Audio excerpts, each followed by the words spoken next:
Hi, I'm John Tucker. Welcome to Lake Media's weekly wrap-up.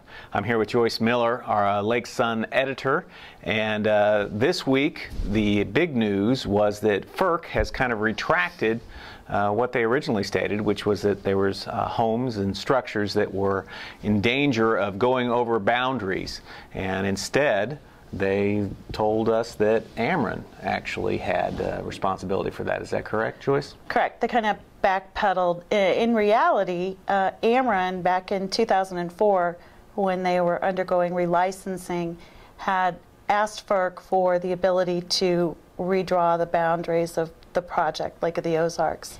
That appears to be what is going to happen now.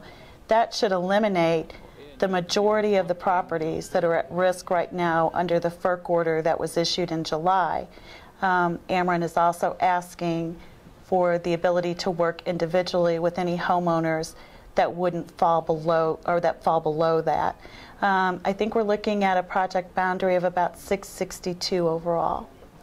So the 662 feet away from the shore, right? Well, 662-foot elevation above sea level. Okay. So what you're saying is that FERC has essentially dropped back, said, I'm not really in charge, we're not really in charge or have any jurisdiction over this, and then we're waiting to see if Ameren then will actually try to put in place this. Right. They're saying that Ameren has the ability to do this through the rehearing process, is essentially what it boils down to. And this is something that Ameren had asked to do before. It's my understanding from an interview today that they are in the process of doing that now. And this is all due to FERC by, I believe, June of next year. Great.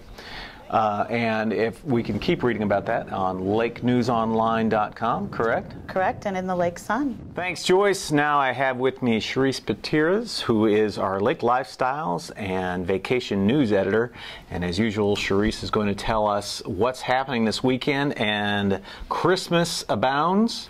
It's officially here, I think. There's a lot going on this weekend, holiday celebration-wise. Starting off with the Gala of Trees at Bootleggers Friday night. Great. We participate in the event. You basically just, there's like 20 businesses and individuals that decorate Christmas trees that you bid on from now until November the 26th. And so you just show up, bid on the trees, and it all goes to Lake Ozark Rotary. Lake Ozark Rotary. Yeah. And then we have some things going on, kicking off Christmas in Eldon, right? Yes, yeah, their annual Christmas celebration is happening on Saturday from 10 to 2.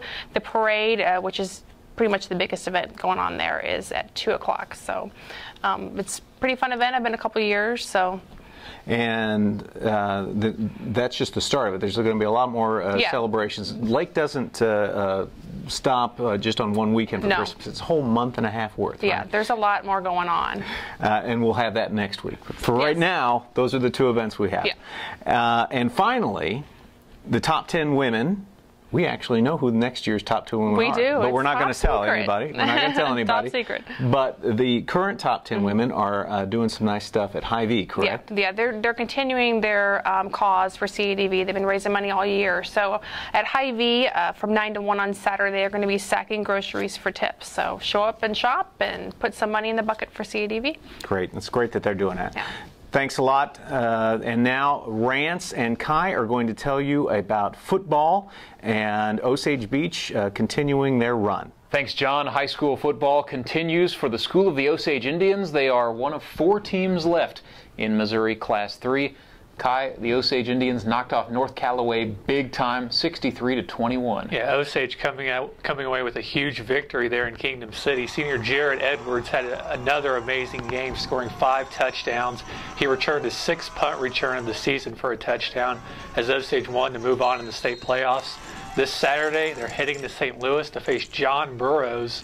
The Bombers are coached by former NFL quarterback Gus Frerotte.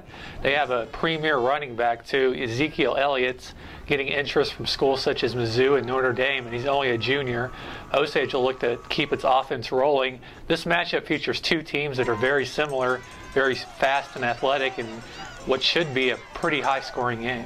And Kai, John Burroughs played for a state title last season. They're looking to go back to the Dome. Osage undefeated, kind of playing well beyond anywhere it's ever been before. You went to practice this week. I'm sure the Indians are just all kinds of fired up. Yeah, this is kind of new territory for Osage. It's the deepest the Indians have ever gone in the state playoffs, and the team they're facing, Burroughs, has won 8 state titles, the last coming in 2001. Like you said, they played in the state title game last year. The Indians are very pumped up for this game, obviously. They don't seem to be intimidated by Burroughs, and they're eager to go up there, and with the win, they'll be playing for a state title. Elsewhere in the high school football playoffs, the season came to an end in the Class 5 quarterfinals for the Camdenton Lakers with a 46-18 loss to the Kirkwood Pioneers. Kirkwood got great production from some of its weapons, including future Division I wide receiver in Mike McHugh, who scored 4 touchdowns in that game.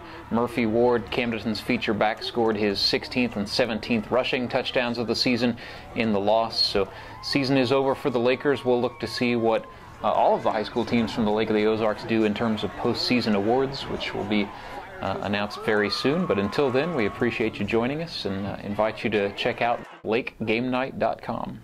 Thanks, Kai and Rance, and good luck to the Osage Indians as they visit John Burroughs. And I hope that you all have a great weekend here at the lake.